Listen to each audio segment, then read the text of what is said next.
중학교 3학년 친구들 안녕하세요. 여러분의 역사 선생님 박성완 선생님입니다. 선생님과 함께 대한민국 정부의 수립이라는 단원을 학습해 보도록 하겠습니다. 총 4차 시에 걸쳐서 학습을 하도록 하겠습니다. 오늘은 그 첫 번째 시간이 되겠습니다. 선생님이 가지고 있는 미래엔 출판사 교과서 76쪽에서 78쪽에 해당하는 부분이 되겠고요. 다른 출판사의 교과서를 가지고 있는 친구들은 해당하는 단원의 페이지를 봐주시면 되겠습니다. 자, 다들 역사 공부를 할 준비가 되셨나요? 네, 좋아요. 그러면 시작하도록 하겠습니다. 먼저 오늘 배울 학습 목표를 살펴보도록 하겠습니다. 첫째, 광복 직후 등장한 다양한 정치 세력의 활동을 알 수 있다. 바로 이전 단원에서 일제강점기에 해당하는 역사인 민족 독립운동의 전개에 대해서 배웠었잖아요. 오늘부터는 그 이후 시기에 대해서 배울 것입니다. 35년 동안 일본이 우리나라를 식민 지배했었는데 그 직후의 상황은 어때요? 굉장히 혼란스러울 것 같지가 않나요? 우리나라에 다양한 정치 세력들이 등장해서 서로 대립하는 모습이 나타나기도 하고 미국과 소련이라는 외국 군대가 들어와서 그야말로 대혼란의 시기가 찾아오게 됩니다. 자세한 학습 내용은 잠시 후에 선생님과 함께 살펴보도록 하겠고요. 두 번째 학습 목표는 이러한 혼란스러운 상황 속에서 태어난 우리나라, 즉 대한민국 정부의 수립 과정에 대해서 학습해 보도록 하겠습니다. 오늘의 본 이야기에 들어가기 앞서서 지난 단원에서 배웠던 내용들을 간단하게 다시 한번 언급을 하고 가도록 할게요. 1940년대에 들어서면 일제 패망을 예상하고 국내외에서 여러 독립운동 단체들이 적극적으로 건국을 위한 준비를 하게 됩니다. 가장 대표적인 단체로는 1940년 이후 충칭에 정착한 대한민국 임시정부가 있습니다. 김구가 주석이 되어서 이끌고 있었던 단체였죠. 이번에는 예난으로 가볼까요? 예난은 중국 공산당의 본부가 있었던 곳인데요. 이곳에서는 사회주의 계열의 단체인 조선독립동맹이라는 단체가 만들어집니다. 김두봉이라는 사람이 이 조직의 리더였습니다. 국내에서는 여운형이 이끄는 조선건국동맹이라는 단체가 있었는데 이 조직이 광복 후 좌익, 우익 세력을 총망라하여 조선건국준비위원회로 세력을 확장하게 되는 것입니다. 자, 이제 다음 장면으로 넘어가 볼까요? 2차 세계대전이 막바지에 이르렀을 때 당시 연합국은 일본이 패망했을 때 당시 일본의 가장 큰 식민지였던 우리 조선을 독립시킨다는 결의를 하게 됩니다. 1943년 이집트 카이로에서 중국, 미국, 영국의 대표가 만나 조선의 독립을 약속하였고 이것을 다시 1945년 독일 포츠담에서 재확인을 하게 됩니다.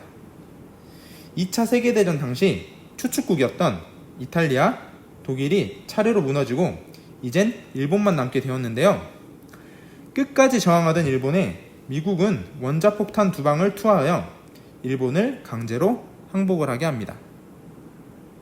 결국 1945년 8월 15일 일본이 무조건 항복을 하게 되면서 지구상 최악의 전쟁이었던 제2차 세계대전이 끝이 나게 되는 것이죠.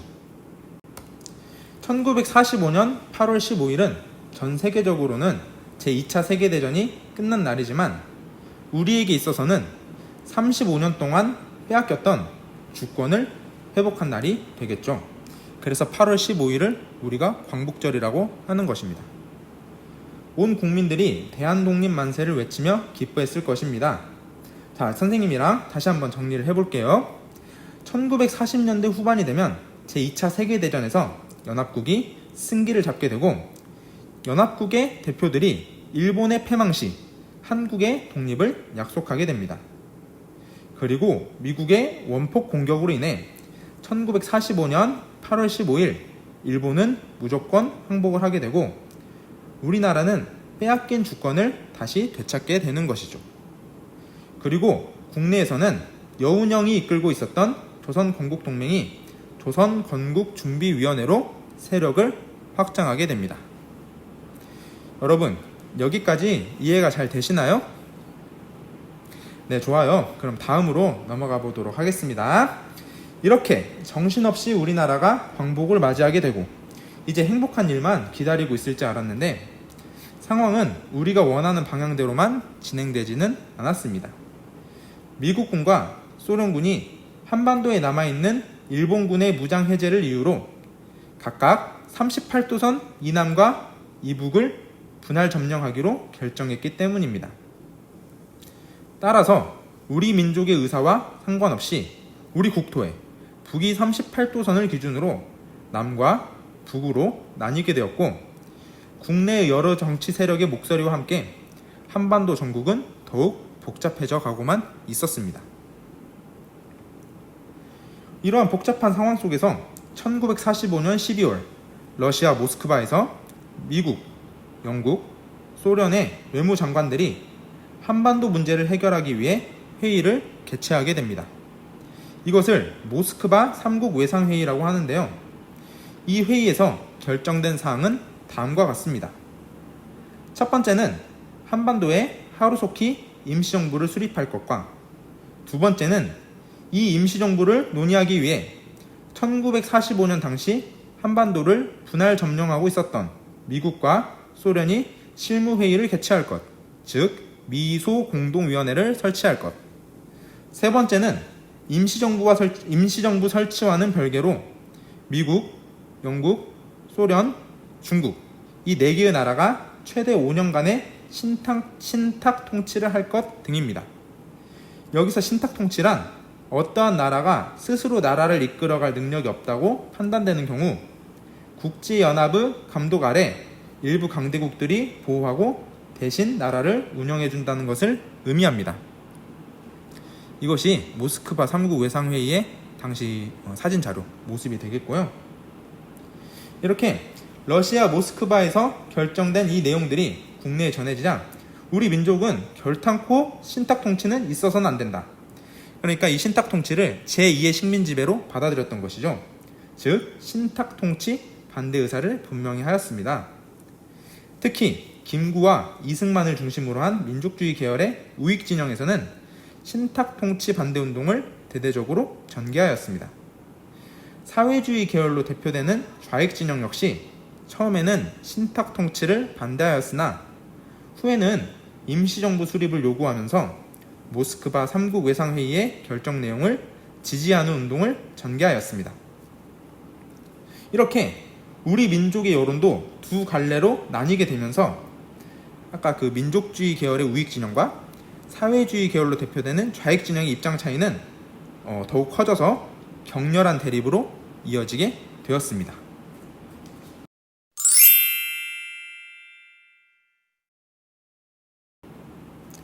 이렇게 좌익과 우익 진영의 격렬한 대립 속에서 모스크바 3국 외상회의의 결정사항을 실천에 옮기기 위해 서울에서 제1차 미소공동위원회가 열리게 되었으나 양국은 합의에 이르지 못하고 무기한 휴회에 들어가게 됩니다. 이때 합의에 이르지 못했던 이유는 미국과 소련의 입장 차이였습니다. 소련은 모스크바 3상 회의를 지지하는 좌익 진영 단체 위주로 임시정부를 구성시키자 이런 주장이었고 이에 반면 미국은 한국에 있는 모든 단체를 임시정부에 참여시키자고 주장하였던 것이죠. 서로의 입장 차가 좁혀지지 못해서 이 1차 미소공동위원회는 무기한 휴회에 접어들게 되는 것입니다. 이 시기에 우익 진영의 이승만은 당시 전국을 돌며 순회연설 같은 것을 하고 있었는데 이때 전라북도 정읍에서 이런 연설을 하게 됩니다. 38도선 이북을 제외하고 남한만의 단독 정부를 구상하자 이런 주장을 이 전라북도 정읍에서 하게 되는데 이러한 이승만의 이 정읍 발언을 대다수의 우익 진영 인사들이 동조를 하게 되면서 남북한 통일정부가 아닌 남한만의 단독 정부 수립 움직임이 수면 위로 떠오르게 된 것이죠. 이렇게 되면 남과 북에 각각 다른 정부가 생겨날지 모른다는 위기감에 여운형, 김규식으로 대표되는 중도 세력이 좌우 합작운동을 전개를 하게 됩니다.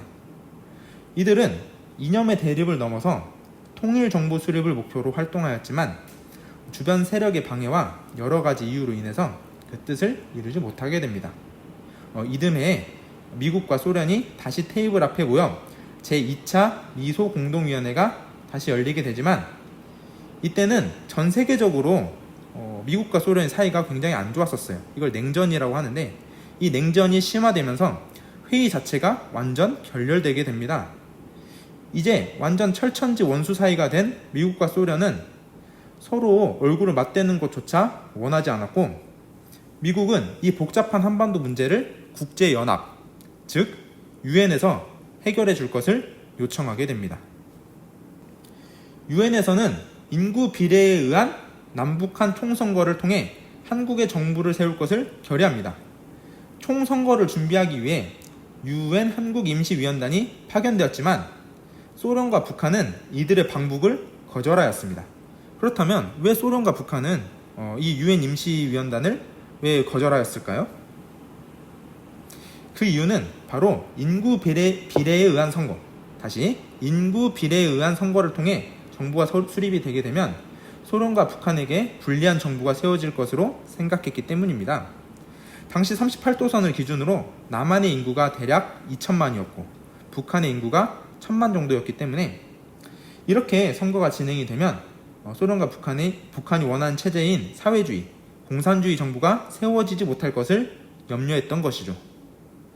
따라서 유엔 한국임시위원단은 북한은 방문을 하지 못하고 남한만 방문을 하게 되었고 유엔 소총회에서는 선거가 가능한 지역, 다시 말해 남한에서만 총선거를 실시하도록 결정을 바꾸게 됩니다. 이렇게 되면 이제 남한 따로 북한 따로 각각의 정부가 세워지게 되는 것이잖아요. 이렇게 분단이 점차 현실화되자 김구와 김규식 등은 통일정부 수립을 논의하기 위해 북한의 남북 협상을 제의하게 됩니다. 정말 이 지푸라기라도 잡는 심정으로 분단을 막기 위해 마지막 시도를 하게 된 것이죠. 1948년 4월 평양에서 남북 지도자 간의 회의가 개최되었지만 별다른 성과를 거두지 못하였습니다. 이는 남과 북에서 이미 독자적인 정부를 수립하려는 준비가 이미 막바지에 이르고 있었기 때문입니다. 한편 이 남한만의 단독정부 수립이 추진되면서 이 정치 세력 간의 갈등이 더욱더 격렬해지게 됩니다. 모스크바 3국 외상회의 이후 시작되었던 좌익과 우익의 갈등이 이때쯤 되면 이제 절정에 이르게 된 것이죠. 1948년 4월 3일 제주도에서는 좌익 세력을 중심으로 50총선거 반대와 남북 통일정부 수립을 주장하는 무장 봉기가 일어나게 되는데 미 군정과 이제 우리가 다음 시간에 배울 거예요. 그 뒤를 이을게 된 이 초대정부 이승만 정부가 이를 진압하는 과정에서 수많은 우리 주민들이 희생을 당하게 됩니다. 또한 이 제주 4.3 사건을 진압하기 위해 출동 명령을 받고 당시 이 전라남도 이 여수 지역에 주둔하고 있던 일부 군인들이 제주 4.3 사건 진압 또는 남한 단독정부 수립에 반대하여 이 여수와 순천 지역에서 무장 봉기를 일으키게 되는데 이 과정에서도 수없이 많은 민간인들이 희생하게 되는 안타까운 역사가 기록이 되게 됩니다. 네, 여러분 여기까지 잘 학습 내용 이해가 잘 되시나요? 네, 좋아요. 그러면은 여기까지 한 부분을 선생님이랑 교과서를 통해서 다시 한번 정리를 해보도록 하겠습니다. 네, 그러면 선생님이랑 교과서를 따라 읽으면서 오늘 배웠던 내용들을 정리를 해보는 시간을 가져보도록 하겠습니다.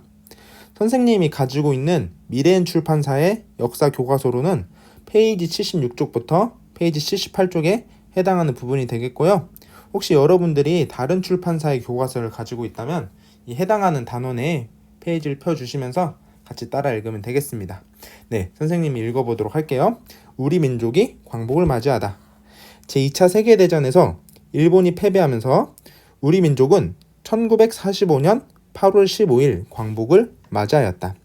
우리가 광복절이 8월 15일이라고 했었잖아요. 1945년 8월 15일 광복을 맞이하였다. 빼앗겼던 주권을 우리가 이제 되찾게 되는 것이죠. 광복은 연합국의 승리로 얻어진 것이었지만 나라를 되찾기 위한 우리 민족의 끊임없는 투쟁의 결과이기도 하였다. 광복 후 국내에서는 여운형이 조선 건국 동맹을 기반으로 무슨 단체를 만든다 그랬었죠? 기존에 쓰던 조선건국동맹을 좌익, 우익 모두 총망라하여 조선건국준비위원회라는 큰 단체를 만들게 됩니다. 그리고 전국에 지부를 설치를 하게 되는 것이죠. 여운형의 조선건국준비위원회를 꼭 기억을 해주셔야 합니다. 그리고 송진우 등은 민족주의 진영을 표방하는 정당을 조직하였다. 선생님이 아까 이 민족주의 계열은 주로 우익 인사들이라 그랬었잖아요. 그래서 우익 진영의 단체들이 만들어지기도 했었고, 그럼 좌익 진영의 단체들도 만들어졌겠죠? 그걸 대표한 사람이 박헌영 이런 사람들이 되겠죠. 박헌영을 비롯한 사회주의 세력도 정치 활동을 전개하였다. 그러니까 이제 해방 후, 광복 후 지금 우리 한반도의 모습은 어떤가요? 좌익 진영의 단체들도 굉장히 많아지고 있고 우익 진영의 단체들도 많아지고 있고 좌우익을 총망라한 여운형의 조선건국준비위원회 이런 단체들도 있었다라고 여러분들이 알아두시면 되겠죠? 계속 읽어보도록 하겠습니다. 그러나 우리 민족의 바람과 달리 정부 수립의 과정은 순탄하지 못하였다. 미군과 소련군이 일본군의 무장 해제를 이유로 미군과 소련군이 각각 38도선 이남과 이북을 분할 점령하였기 때문이다. 38도선 이북에는 즉 오늘날 북한 땅에 해당하는 부분에는 소련군이 진주하였고 38도선 이남에는 미군이 진주하여 일본군의 무장 해제를 하기 시작을 합니다. 이러한 가운데 미국에서 활동하던 이승만과 중국에서 임시정부 주석으로 활동하던 김구 등도 귀국하여 정치활동을 시작하였다 라고 이야기를 하면서 격동의 소용돌이로 들어가게 되는 것을 우리가 알 수 있습니다. 사진 자료는 우리가 앞서 살펴보았었고요. 다음 페이지로 넘어가 보도록 하겠습니다. 모스크바 3국 외상회의를 읽어볼게요. 1945년 12월 러시아의 수도였던 모스크바에서 모인 미국, 영국, 소련의 3국의 외무장관은 한반도 문제를 논의하면서 미영, 소, 중 4개국에 의한 최대 5년간의 신탁통치 실시 등을 결정하였다. 여러 가지의 결정사항이 모스크바 3상 회의에 있었었는데 그 중에서 가장 핵심적인 내용이 바로 이 내용이라 했었잖아요. 선생님이 다른 색깔로 표시를 한번 해볼게요. 미영, 소중 4개국에 의한 신탁통치 실시 등을 결정을 하였다. 이 내용이 이제 국내로 전해지니까 어떤 모습이 나타나나요? 한번 읽어볼게요. 모스크바 3국 외상회의의 결정에 대하여 김구와 이승만을 중심으로 한 우익 진영은 신탁통치 반대운동을 대대적으로 전개하였다. 우익 진영의 모습은 어떻죠? 신탁통치 반대운동을 대대적으로 전개를 하였던 것이죠. 좌익 진영은 처음에는 신탁통치를 반대하였으나 후에는 임시정부의 수립을 요구하면서 모스크바 3국 외상회의의 결정 내용을 지지하는 운동을 전개하였다. 모스크바 3국 외상회의 이후 좌익과 우익 세력이 이 모스크바 3상회의를 보는 입장이 달라지면서 우리 국내는 정말 이 좌익과 우익의 극심한 대립으로 이어지게 되는 것입니다. 이러한 우익 진영과 좌익 진영의 입장 차이는 다 표시해 볼게요. 이러한 우익 진영과 좌익 진영의 입장 차이는 격렬한 대립으로 이어졌다. 좌익과 우익의 격렬한 대립으로 이어졌다. 라는 결과를 낳게 되었습니다. 미소 공동위원회를 읽어볼게요. 좌우 진영의 대립 속에서 모스크바 3국 외상회의의 결정사항을 실천에 옮기기 위해 미소 공동위원회가 열렸으나 양국은 합의에 이르지 못하고 무기한 휴회에 들어갔다. 왜 양국이 합의를 보지 못했다고 그랬었죠? 그렇죠, 여러분. 미국과 소련의 입장 차이가 매우 컸기 때문이에요. 소련의 입장에서는 이 임시정부에 참여할 단체를 주로 이 좌익 진영 위주의 단체들을 참여를 시키고자 하였고 미국의 입장에서는 좌익이고 우익이고 할 것 없이 모든 사회단체를 이 임시정부에 참여를 시키자라는 이야기를 하고 있었기 때문에 약간 이제 물과 기름이라고 우리가 이야기를 하죠. 전혀 의견 차이가 좁혀지지 못했기 때문에 무기한 휴회에 들어서게 되었습니다. 이에 여운형, 김규식 등을 중심으로 하는 중도 세력은 좌우 합작운동을 전개하였다. 여기서 좌우가 좌익과 우익을 이야기를 하는 거겠죠. 좌우 합작운동, 합작, 손을 잡는다 이런 말을 의미를 하는 겁니다. 좌우 합작운동을 전개를 하였는데 이건 잘 되었나요? 잘 되지 못했나요? 이들은 이념의 대립을 넘어서 통일정부 수립을 목표로 활동하였지만 그 뜻을 이루지 못하였다. 그러고 나서 이제 미소공동위원회, 제2차 미소공동위원회가 다시 열렸으나 이때는 이제 냉전이 더욱더 심화되고 이 좌익과 우익 간의 갈등이 더욱 격렬해지면서 성과 없이 끝나게 되었다라고 우리 교과서에 잘 나와 있습니다. 여러분, 우리 교과서 밑에 탐구 자료에 모스크바 3국 외상회의의 결정을 둘러싼 갈등이라고 나와 있는데, 이것이 이제 모스크바 3국 외상회의의 결정 사항들이 되겠죠.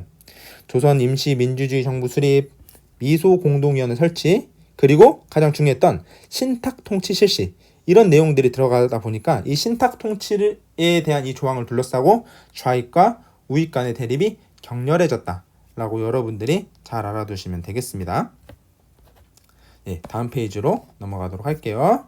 선생님은 이제 78쪽, 마지막 페이지 78쪽을 한번 보도록 하겠습니다. 남북의 갈등과 통일정부 수립 노력에 대해서 알아보도록 하겠습니다. 제2차 미소 공동위원회가 성과 없이 끝나게 되자 미국은 이 한국 문제를 어디에 상정을 하나요? 국제연합, 우리가 유엔이라고 이야기를 하죠. 자, 미국은 한국 문제를 국제연합, 유엔에 상정을 하게 되었다. 그래서 유엔 총회에서 결정된 사항이 뭐냐면, 유엔 총회에서는 인구 비례에 의한 남북한 총선거를 실시하자. 자, 다른 색깔로 표시해 볼게요. 인구 비례에 의한 남북한 총선거로 정부를 수립하기로 결정을 하게 됩니다. 그래서 이때 당시 여러분, 우리 한반도의 인구가 정확하진 않지만 38도선 이북, 오늘 북한에 해당하는 인구가 약 1000만 명 정도였고, 38도선 이남, 오늘날 남한에 해당하는 인구가 약 2000만 정도였기 때문에 이렇게 인구 비례에 의한 총선거를 하게 되면은 북한 입장에서는 이것이 불리하다고 생각을 하게 된 것이죠. 그래서 계속 읽어볼게요. 총선거를 준비하기 위해 유엔 한국임시위원단이 파견되었으나 소련과 북한은 이들의 방북을 거절하였다. 자신들이 원하는 정부가 세워지지 않을 것을 염려하여 이들의 방북을 거절하게 되는 것입니다. 이에 유엔 소총회는 이제 북한이 유엔 한국임시위원단을 방북을 거부를 하다 보니까 조사가 안 됐잖아요. 그러니까 이제 선거가 가능한 지역, 즉 이들이 조사한 지역은 남한에 해당하는 부분만 되겠죠. 그래서 유엔 소총회는 선거가 가능한 지역, 다시 말해서 38도선 이남 지역에서만이라도 선거를 실시하도록 그 결정을 바꾸게 되는 것입니다. 이렇게 분단이 점차 현실화되자 김구와 김규식 등은 통일정부 수립을 논의하기 위해 북한의 남북협상을 제의하였다. 마지막 협상을 이제 제의를 하게 되는 것이죠. 그래서 실제로 우리 김구 선생님이 이 38도선을 넘어서 북한의 여러 지도자들을 만나고 마지막까지 이 남한만의 단독정부 수립을 반대하면서 끝까지 저항을 하게 됩니다. 그래서 실제로 1948년 4월 평양에서 남북 지도자 간의 회의가 개최되었지만 별다른 성과를 거두지 못하였다. 그 이유는 이미 남과 북에서 독자적인 정부를 수립하려는 준비가 막바지에 이르고 있었기 때문이었죠. 여러분, 이 탐구 자료를 다시 한번 봐볼까요? 가장 위에 나와 있는 사진이 이게 이승만 대통령이 되겠고요. 밑에 나와 있는 사진이 김구 선생님이 되겠습니다. 이승만이 전라북도 정읍에서 이런 발언을 하게 되었네요. 자, 1946년 6월 달에 무기한 후회된 미소공동위원회가 재개될 기색도 보이지 않으며 통일 정부도 뜻대로 되지 않으니 자, 어떻게 해야 된다? 우리는 남한만이라도 임시정부를 조직해야 한다. 남한만의 단독정부 수립을 이야기를 하게 되는 것이죠. 그래서 많은 우익 인사들이 이 이승만의 발언에 동조를 하게 되었다 그랬었잖아요.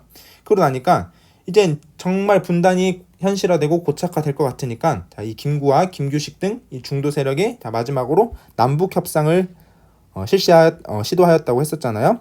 이 38도선을 넘어가기 전에 김구 선생님이 자, 이러한 연설을 하게 됩니다. 3천만 동포에게 읍고함이라는 연설문을 낭독을 하게 되는데요. 선생님 읽어볼게요.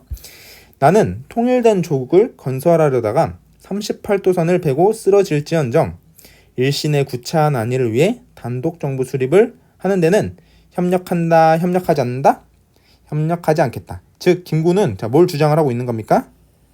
남한만의 단독정부가 아니라 북한과 함께하는 이 통일정부를 구상을 해야 된다라고 주장을 하게 되는 것이죠. 이 김구와 이승만의 입장이 되겠고요. 결국은 남북협상도 실패로 끝나게 된다. 그래서 남한과 북한의 각각의 정부가 세워지게 된다라는 것까지 여러분들이 알아두시면 되겠습니다. 자, 마지막 부분을 읽어볼게요. 한편 남한만의 단독정부 수립이 추진되면서 정치 세력 간의 갈등이 더욱더 격렬해졌고 자, 이 과정에서 많은 민간인들이 희생되는 사건이 일어나게 됩니다. 자, 제주도에 4.3 사건이 있었고 여수, 순천 10월 19 사건 등이 일어났었다 라고 나와 있는데, 자, 제주 4.3 사건 한번 봐볼까요?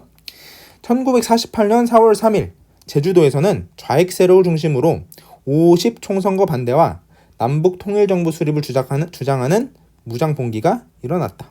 미 군정과 그 뒤를 이은 이승만 정부가 이를 진압하는 과정에서 수많은 주민이 희생을 당하였다. 6.25 전쟁 이후 남북이 서로 대립하면서 희생자의 가족조차도 제주 4.3 사건에 대해 진실을 말하는 것이 금기시되었다. 이 좌익 세력이라는 이 일종의 프레임, 일종의 낙인으로 인해서 자신들이 피해를 봤음에도 국가의 공권력에 의해 희생을 당했음에도 불구하고 쉽게 이야기를 할 수 없었던 부분이었던 것이죠. 그러나 1990년대 이후 우리나라 정부가 점차 이제 민주화가 진전이 되기 시작을 하면서 이 제주 4.3 사건에 대한 진상규명 작업이 활발하게 이루어지게 되는 것입니다. 그래서 마침내 2000년 1월 국회에서 제주 4.3 사건 진상규명 및 희생자 명예회복에 관한 특별법이 제정되었고 정부에 의해 사건의 진상이 규명되게 되었습니다. 2003년, 이때가 노무현 정부인데요. 2003년 이 노무현 정부는 제주 4.3 사건 진상보고서를 발간하고 희생자에게 공식적으로 사과를 한 사건이 바로 이 제주 4.3 사건이 되겠습니다.